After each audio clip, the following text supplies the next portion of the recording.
Wellness for Life is brought to you by Perham Physical Therapy, Sanford Health Clinic and Same Day Surgery Center, Perham Area Community Center, Amy Lundberg, Fitness for the Soul, Gothenburg Chiropractic Clinic, Pelican Drug Health Mart, Mojave Ottawa Community Action Partnership.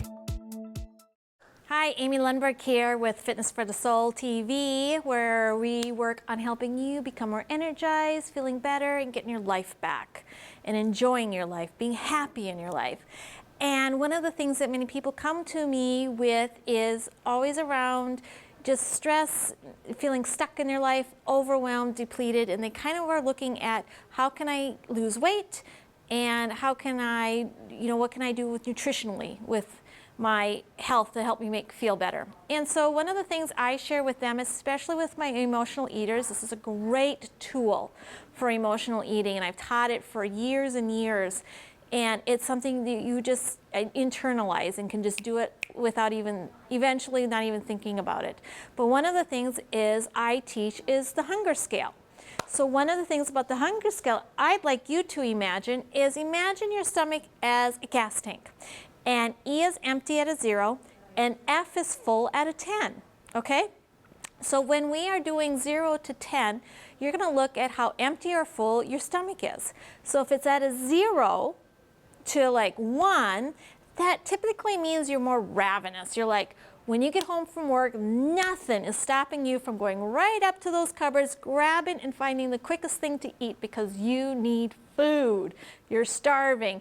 And it's usually maybe that 5 o'clock, 4 o'clock time, and you're just kind of like, can't quite wait for supper, or as you're making supper, you're snacking on this, snacking on that, and filling yourself up. So the time you have supper, you've made it, so you feel like you probably should eat it, even though you've been eating along the way the whole time, so you're getting excess calories. So that's a 0 to 1. At a 2, though, if you can imagine that gas tank kind of at a 2, where it's starting to get towards empty, but not there, kind of needing to fuel yourself up, that is where you're noticing that you're hungry and it's the time to eat. You might have stomach growling, you might just lose focus, like if you're in front of a screen, computer screen at work and you're just losing focus, that's a sign. Or you have just that internal thought like, oh, I wonder what time it is, I'm getting kind of hungry, I should probably eat. It's just a gentle gnawing that is just kind of a little trigger saying you're ready to eat. That's your 2, and that's when you want to eat. A 3 is pretty much you're starting to get hungry, and in about 1 hour you're going to be at that 2. So if you know you're not going to really have a chance to eat and you don't want to in that hour, but you don't want to be ravenous, you might want to grab something to eat that will sustain you for that hour to hour and a half. So sometimes a 3, you might want to grab a little bite so it just doesn't make you starving by the time you have a chance to eat. And then 4 or 5 is neutral. You're good. You're ready to go, do your thing all day long, and you're not neither empty or full. Now your 6 is when you are eating, you're eating what I call to the point of satiation. Not full, but satiation. Have you ever had that meal where you had all this delicious food and you had just enough and you go, oh, that was just enough. I didn't feel like I needed to eat anymore. It just really satiated you. And that's your 6, where it just feels like it's enough for you. The difference between enough and a full is an 8. And an 8 is where typically my dieters are eating to an 8. If you had the clean plate syndrome, when you were a kid, you're eating to an 8. Those are just a couple examples. But the 8 is when you are having food and you actually feel the food in your stomach. Not stuffed, but it's a subtle feeling where you kind of can feel the food in your stomach. That's your 8, and that is 2, 3 bites too many. And that is the difference between 6 and 8, and how you can gradually lose a pound here and a pound there just by making that switch. For my dieters, it might take 6 months to notice the switch.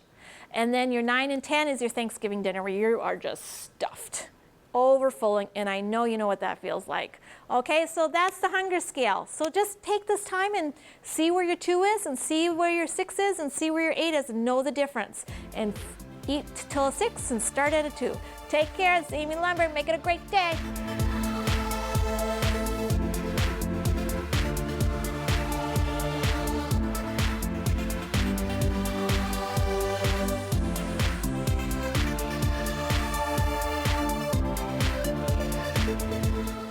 up on Wellness for Life.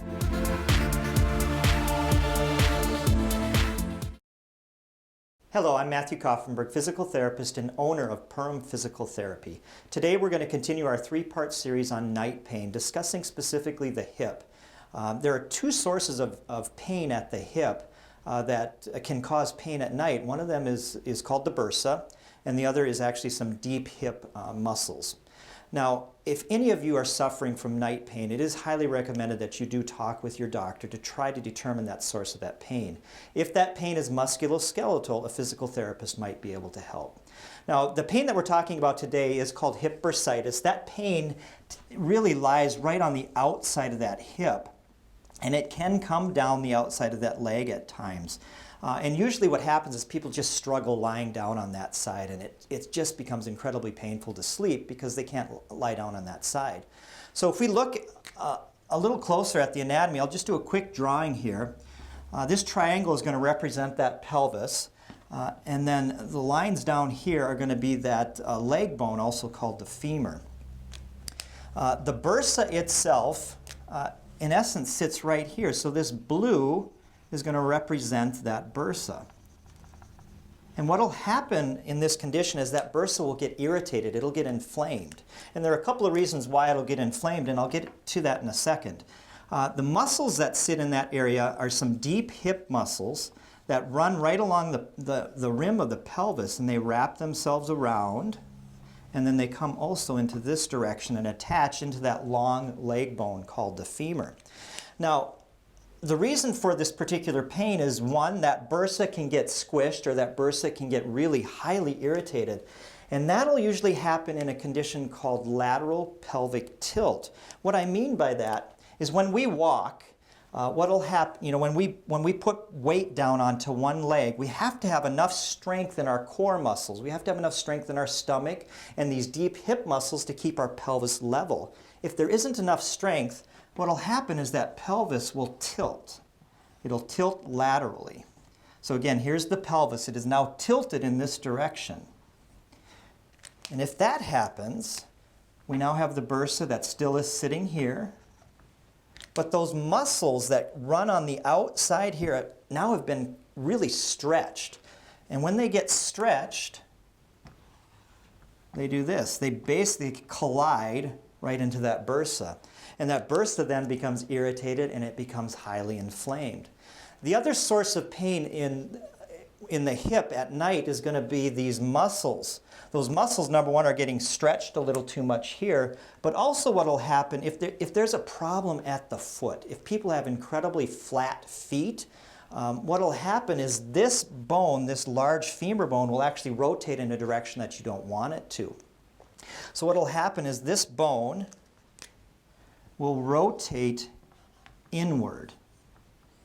When it rotates inward, this muscle, that deep hip muscle, gets stretched. So if you have flat feet, what will happen is that muscle, with every single step you're taking, that muscle is getting stretched and stretched. If you look at my leg, when I land, I should land with a perfectly straight leg. However, if you have incredibly flat feet, you land and you rotate inward. And you can look at that leg. Look exactly what happened to that leg. It went here and it rotated inward. It rotated in. That muscle is getting stretched every single time that I step. It then breaks down. It ends up with small little tears. That becomes inflamed and that becomes highly painful. You then struggle with lots of night pain because, again, it's very difficult to lie down on that particular side. Thank you very much for listening. If you are struggling with night pain at the hip, at the shoulder, wherever it may be, please give me a call. I would certainly like to take a look at you, see if there's any way that I might be able to help. Please call me at 218-346-2464. Next time we'll conclude our three-part series and we'll talk about carpal tunnel. Thank you for watching Wellness for Life, brought to you by Purim Physical Therapy, Sanford Health Clinic and Same Day Surgery Center, Purim Area Community Center, Amy Lundberg, Fitness for the Soul, Gothenburg Chiropractic Clinic, Pelican Drug Health Mart, Mojave Ottawa Community Action Partnership,